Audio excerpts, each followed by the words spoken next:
Okay guys, I'm going to show you how to actually blur the background. So let's open Gimp.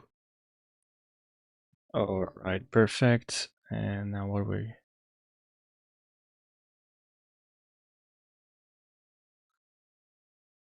Okay, so yeah, crash apparently. Didn't even know I had a crash. It occurred and it crashes. It's interesting.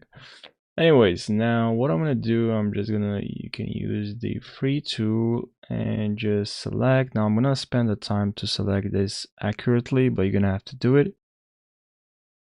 I selected this bar and now I can go to select. I'm gonna click on invert and then I'm gonna go to filters and then blur here. I'm gonna click on Gaussian blur and then I can just increase the blur, as you can see.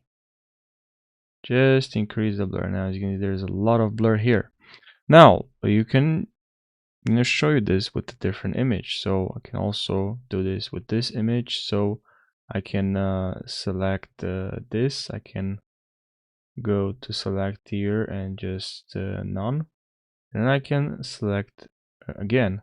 Maybe I want to blur the face, so I can go again to filters, blur, and just increase the blur from here, and now I have blur. So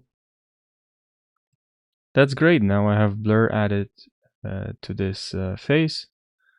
So yeah, I hope you found this helpful. Thanks for watching and take care.